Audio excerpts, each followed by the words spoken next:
killer!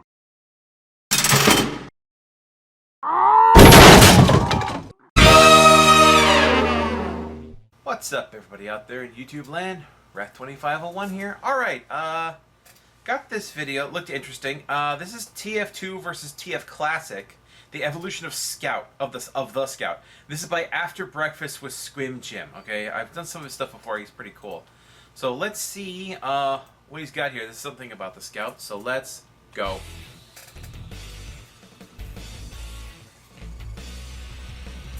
Okay, he's got I gotta admit, he's got a very nice intro, very 80s. Even the character right there, his design looks 80s. We saw how TF2 versus Team Fortress Classic went down in the comics, Yep. But how would it go down in the games? What would happen if you just grabbed one class from one game and plopped them down in the other? Who would win 1v1? Last time we had a very close match between the TFC Heavy and the TF2 Heavy, but now it's the Battle of the Scouts. And you know, it's kind of funny. I don't think the TFC Scout ever directly interacts with his TF2 counterpart in the comics, but the TF2 Scout does directly mention him in both Expiration Date and the Deep Fried Desire Taunt. What, really? Oh man. Classic Scout. I don't think that's what he means, let's get a few dude. clarifications out of the way before we get to the actual match. Number one, this doesn't have anything to do with the storyline or the Scouts as characters. It's purely based on weapon stats. Number two, there will be no unlockable weapons or random crits. Only TF2 has unlockable weapons, and if you could pick and choose the exact right weapons for the exact right scenarios, it would be way too unfair of an advantage. As for random crits, I shouldn't have to explain that one. Random And crits lastly, are totally we're fair trying and to take balanced. everything at face value. Aside from the previous restrictions, there won't be any attempt to artificially even out any of the weapon stats. They are what they are. I know these No two games are balancing. from almost a decade apart and have their own different kinds of mechanics, but if you can't directly compare TFC and TF2 when they're literally two games from the same series, then what can you compare TF2 with? And okay, alright, let's get into it. In the red corner, he's kind of a big deal. If you were from where he was from, you'd be freaking dead. The TF2 Scout. And in the blue corner, he's light, he's fast. His name is Greg, the Classic Scout. Greg, really? Round one, ding ding. For the first round, we're going to start with health. The TF2 Scout is tied for the lowest health in the game with Engineer, Spy, and Sniper at 125. The Team Fortress Classic Scout has 50 less base health with just 75, which is the lowest of all of the TFC classes. But like all the TFC classes, he also has armor. However, he only has a maximum of 50 armor points, and he also has the worst type of armor. He, along with the original Sniper, have the light armor type, which only absorbs 30% of damage taken.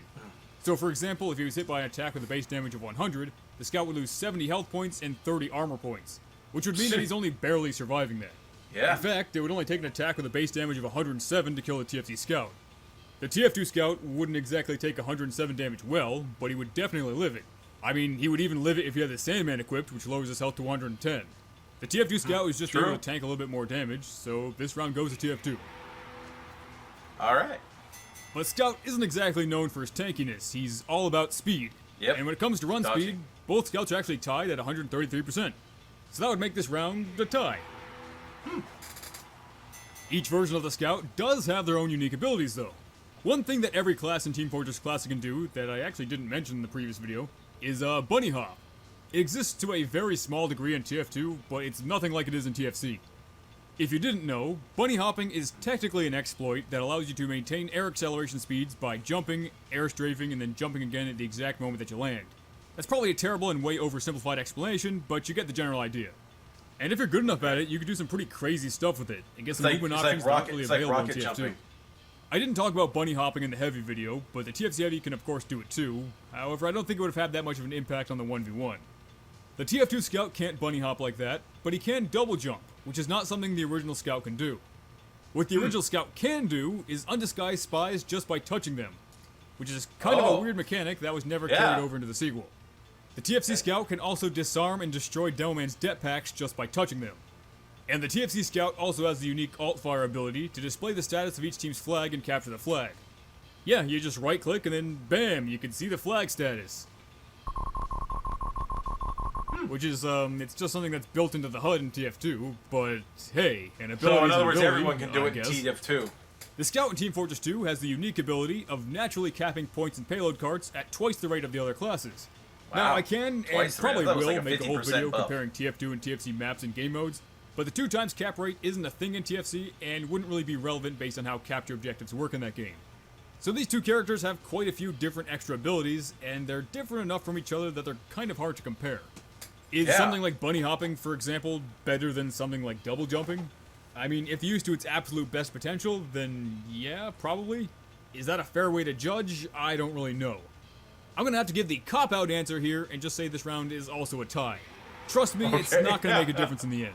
Yeah, it doesn't. But running fast and bunny hopping aren't the extent of the classic Scout's movement options. Oh, grenades. Like the other TFC classes, the Scout can grenade jump. But he also has arguably the best tool for grenade jumping, the concussion grenade, which is exclusive to only Scout and Medic.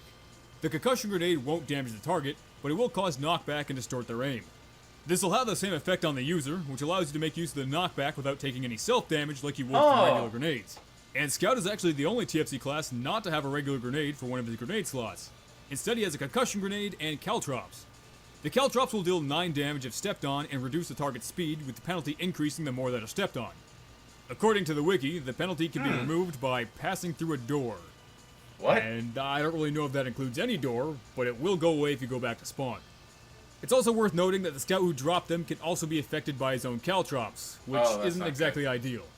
Yeah. I'm not really entirely sure how useful the caltrops are considered in TFC, but since in the sequel the Scout has no grenades of any kind, of course the TFC Scout is going to win this round by default. Like most of the classes in TFC, Melee. the Scout uses the crowbar as his melee weapon. And Yeah. like the heaviest crowbar, Half-Life. it only deals 18 damage, which, like I mentioned in the previous video, is almost half of the bat's base damage of 35. And just like in the first video, we'll be comparing how quickly Scout's weapons can deal 100 damage, versus a no armor heavy in TFC and a big earner spy in TF2, both of which have exactly 100 health. And unsurprisingly, the bat kills much quicker, taking only 3 hits in 1.2 seconds, while the crowbar takes double the hits in 2.02 seconds.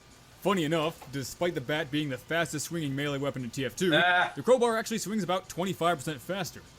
But a 25% faster swing speed for a 50% damage penalty would still be a really, really bad weapon.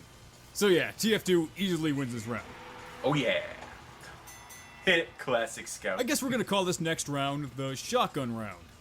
The classic Scout uses the single-barreled shotgun as his second slot weapon, while the TF2 Scout uses the scattergun as his primary. And if you watched the previous video, then you know what I think of the single-barreled shotgun. It's terrible.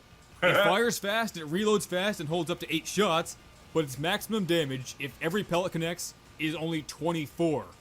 It's a shotgun that only deals 24 Seriously? damage at point-blank range. For comparison, crap. one singular pellet from Scout's pistol in TF2 deals 22 up close.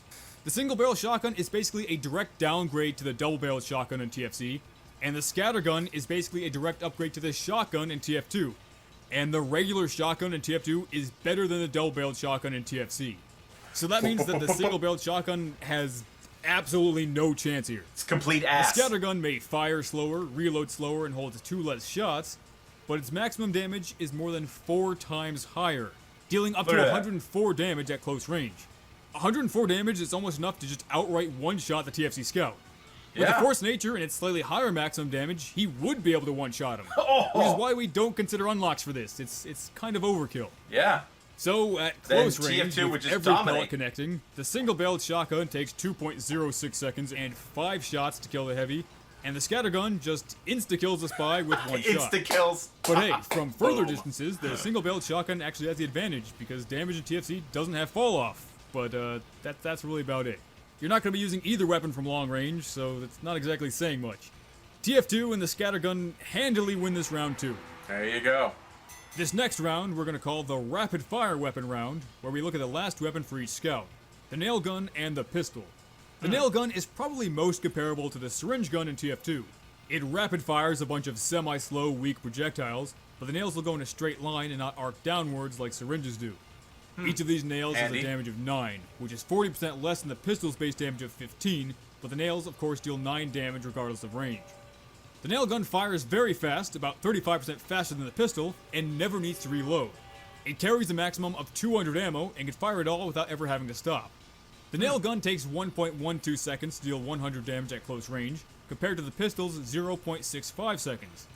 But like the single-barreled shotgun, it starts to do comparatively better at longer distances. Technically, the nail gun can deal more damage faster than the single-barreled shotgun even at close range, and it can also technically be better than the pistol at mid-range. That is, until the target actually starts, moving. You can have a constant stream of these nails, but the projectiles are pretty slow and very weak. You're not going to be consistently hitting them against a moving enemy. You'll have to predict their movement while they're also attacking you, and even if you hit them, it's only 9 damage per hit. Unless you're targeting a sentry or someone who's AFK, the pistol just does the job better.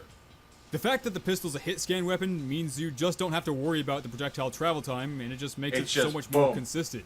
And that's even with the pistol's bullet spread. If this was a secondary unlock for Scout and TF2, it might be kind of fun to mess around with, but I can't say it would be very good. No, really. The thing is, though, if it was a secondary unlock in TF2, you would still have your primary weapon. The TFC Scout doesn't really have anything that you could consider a primary weapon. All 3 of his weapons are just kind of weak. And if this was a primary unlock for Scout and TF2, it would be one of the worst weapons in the game. Probably. So, yet again, another round goes to TF2. But now, for the final round. Who wins 1v1? The original Classic Scout, or the... Yeah, you already know the TF2 Scout wins. This was barely even a contest. Yeah, it the was. TFC Scout just gets obliterated. He loses in every category except grenades and mobility. And that's if we're assuming that the TFC Scout, as a character, has fully mastered both bunny hopping and grenade jumping to their maximum potential. Yeah. Then, yes, in that case, he does have the mobility advantage. But I'm not totally sure how fair it is to judge bunny hopping as a stat off its absolute best theoretical uses. Then again, I guess we would extend that best case scenario top level play to the TF2 Scout as well, so it's only fair. But as far as those absolute best case scenarios go, the TFC Scout could kill a full health TF2 Scout with 14 shots from the nail gun in 1.33 seconds if he was standing right next to him, and the TF2 Scout was just standing still and not putting up any kind of fight at all. And for the best case for the TF2 Scout, he kills the TFC Scout in 0.633 seconds with 2 shots from the scattergun at close range. Boom. Not only does the TFC Scout's time more than double the TF2 Scout's, but it requires the TF2 Scout to be doing absolutely nothing. This isn't even fair. And some of you guys wanted me to include unlocks and random crits? I mean, come on now. Imagine one-shotting with a Force Nature, or with the critical, you could basically one-shot with any primary weapon. We could use a short stop for the range advantage. I mean, stop, he's already dead. The TFC Scout has no legitimate path to victory. He's already dead. I guess maybe he could stun the TF2 Scout with a concussion grenade, and then maybe if the TFC Scout misses every possible shot, and the TFC Scout has perfect aim with the shotgun, then... No, it's not even then. I know that the outcomes of these videos are trying to be as analytical as possible using just the stats of these weapons, but if we applied these stats to those characters, then, man, if this was the best the TFC Scout could do at its prime, then Nigel Thornberry over here is lucky he never had to run into the TF2 Scout. He's dead instantly. This is like 40 years later. Yeah, he's dead. Oh it really makes me realize just how close the heavy match actually ended up being, and how much the TF2 Scout lives and dies by the scattergun. In the first game, the Scout was really just much more of a scout. He wasn't really meant to be attacking. He was supposed to be out there capturing objectives, and that's really it. That's really all he could do. If the Scout in TF2 had the nail gun or the SMG as his main weapon like he was originally going to, then he probably would have ended up with the same fate. But the scattergun drastically shifted how the class would be played. And for the better, I think. So I know this basically ended up being a completely unfair match, but that's also what makes this fun. You could go from something that's relatively even like the heavy episode to a total blowout like this. Poor Greg, the man never had a chance.